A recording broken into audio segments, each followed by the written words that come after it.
What's up, guys? We are back and working through the Golf Grand Prix. This is day number 3. It's going to be a 6-hole event, 3 replays. Looking at the rewards, you're going to see that they're going to increase a bit in this next tier of rounds. You'll see a couple extra bags, a couple extra balls, a couple extra pins. So you'll see a nice array depending on what division that you play. The rewards are going to scale and get a little bit better as you play up. So we are going to go in and do the Tour Pro. Let's jump right in. Of course, we will be using the Guide for Ultimate Golf app, which is free for all iOS and Android users. You can see I have it overlaying on Android here. And we have a very unique bag here. So I'm going to pop out and we are going to do bag setup. One of the things I can do is we can do a new bag. We can call it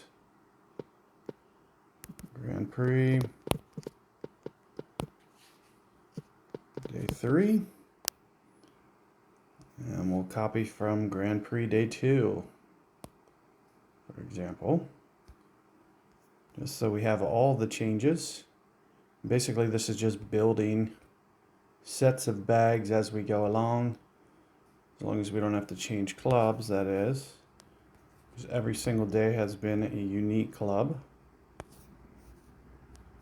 And then Pegasus 4. We change to the Outlaw. Mako 10. Hive 3. Mako 10. Hive 3. Phoenix 6. Adobe 2. Adobe 2. So once we are out, we can go to the win calculator, hop back. It's just going to give us nice estimations. You'll see very small ring adjustment, only a ring. So we'll want to make sure that we stay up on the fairway here. And we'll turn that grid on. Be careful with your ultimate shot. You can see I hit great ball, but hopefully my timing was close enough that it's not actually a great ball, which it looks like it is. As you can see, we so easily land in the fairway. We get it down here very far. Nice little drive, wind straight in the face. Not going to play very much in these situations. It looks like this is far enough that it's going to play just a little bit. Let me see what this looks like. This is going to give us a good idea. Maybe 30-some% would be my guess. Maybe 40 tops. And we are missing some guide, so you'll see that I just kind of leave this guide short intentionally. I'm going to do about 40%. If you wanted to set this up, Hive 3, and actually scale it out, you could do so. I'm worried with the limited guide. I'm not going to be able to make the adjustment anyway.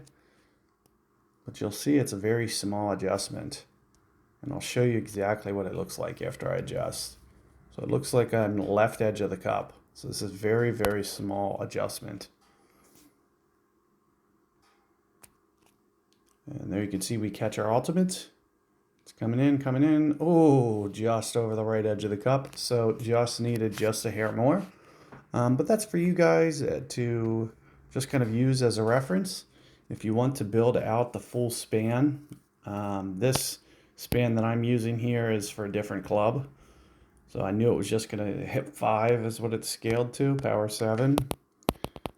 I figured it would be a reasonable estimate. I should have just went just a tad bit more. So keep all that in mind. We are going to be using Pegasus on this one. Here's max. We're 5, 10 rings for max, give or take. I don't know if I've ever set this up. Looks like span was about 16. So I'm gonna, for this one, I feel like I'm gonna take that into account. We'll just stay right around here, one ring short, maybe just a little bit closer. Feel free to use your practice pins to tighten it up. Let's say this span was about 16, give or take. We're going to say 10 rings for max, 3.7, 2 rings straight up. Very close to a 2-ring adjustment.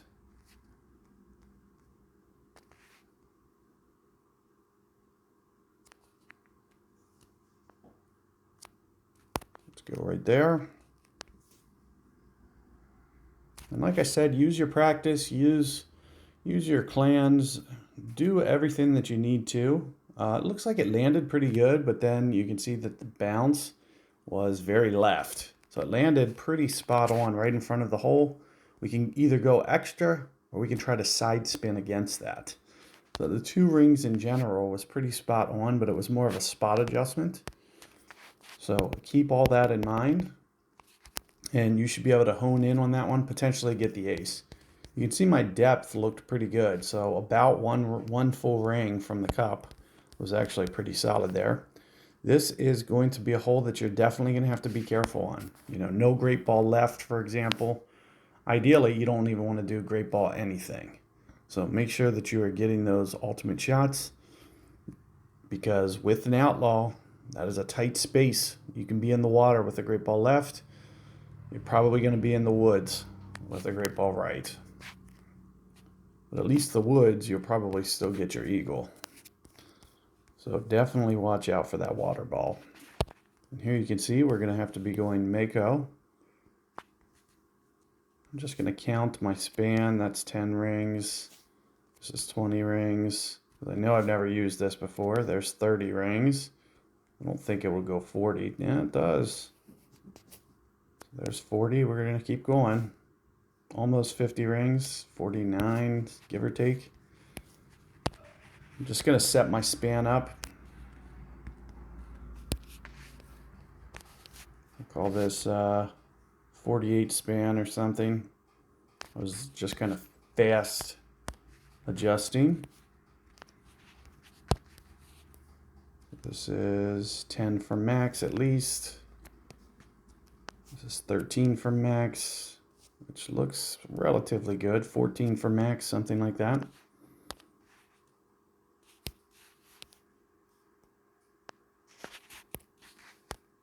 Four, 6, 5. It looks like it'll slightly pull off the green.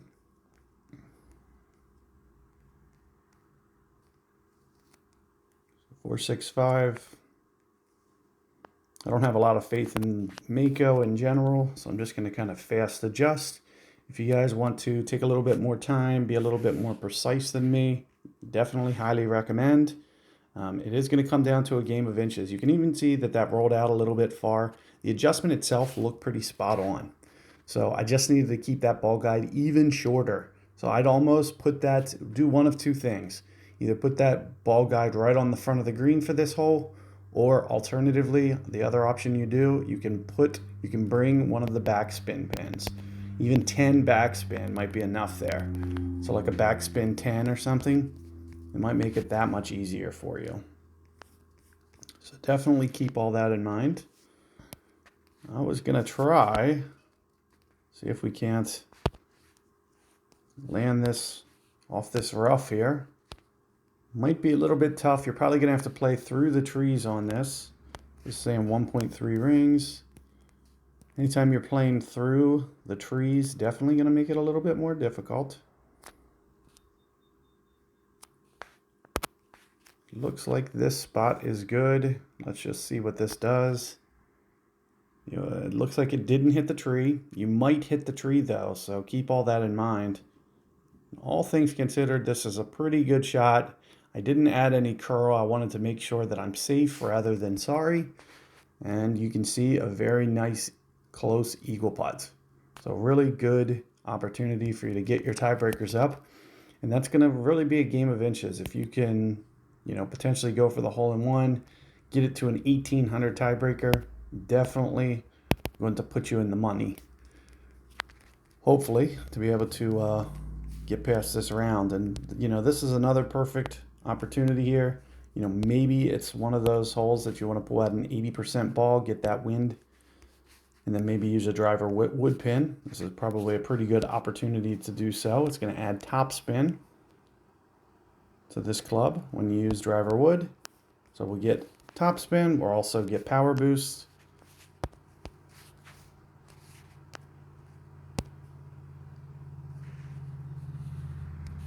You know, maybe we can even use a ball power pin as well. Gonna blast this up right around here. Great shot. I don't think it's gonna play. So I think it's going to still fly straight. Looks like it did. And you can just see with the pins, we're able to get this, get our tiebreaker way up there. You can see a good opportunity for you to take advantage of hole number 5. So if you see people with high tiebreakers, that's the way they did it. And you can see I just changed that guide right at the end. It made me miss that putt.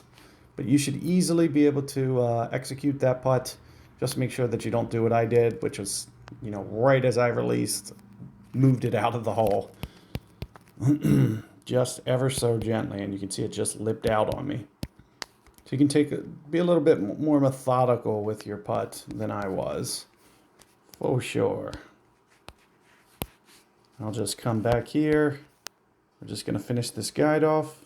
Probably you already know from previous driver shots, it's only about 1 ring. I don't think I was early on that timing. You do see that it's a great shot, but I do think it's going to fly straight. Looks like it's right down the middle of the fairway, so it definitely did. And we're probably setting ourselves up for another hive shot.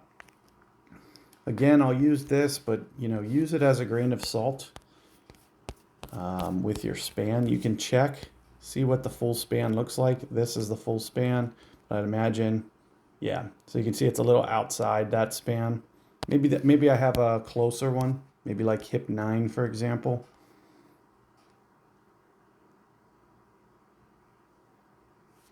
Instead of this one, use hip 9. Probably stretches it out a little bit better. Oh, I was actually in a different club. Maybe it is maybe it is pretty close to the hip 5.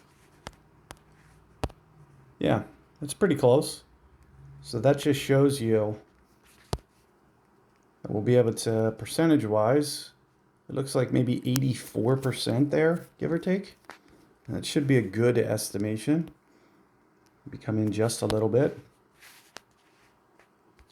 Let's try 84%, give or take.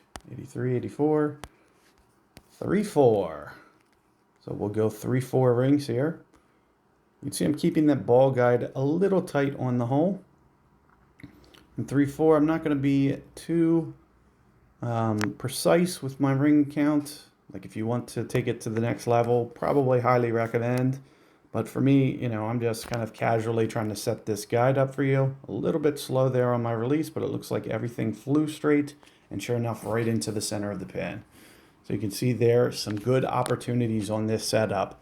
Hopefully you guys are taking advantage of it. I see a, you know, relatively easy hole-in-one potential. Holes 1, 4, 5, 6. You should definitely be looking at eagles. So 10 under, 11 under. Even with these random clubs, you should be able to put up a nice big score. So best of luck there. You can see, try to get that tiebreaker as high as you can. Top 2 are going to move on to the next day for free. So same format as you guys have been seeing. And looking at the reward structure, you want to shoot for that top 2. Save your replays unless you need them. As you can see, you know, I can still go through 3 more times. I can use practice pins. All of this is going to help you really elevate that score total. So keep all those tricks in mind. Best of luck out there. Let me know how you guys did, and see you guys on day 4 coming up.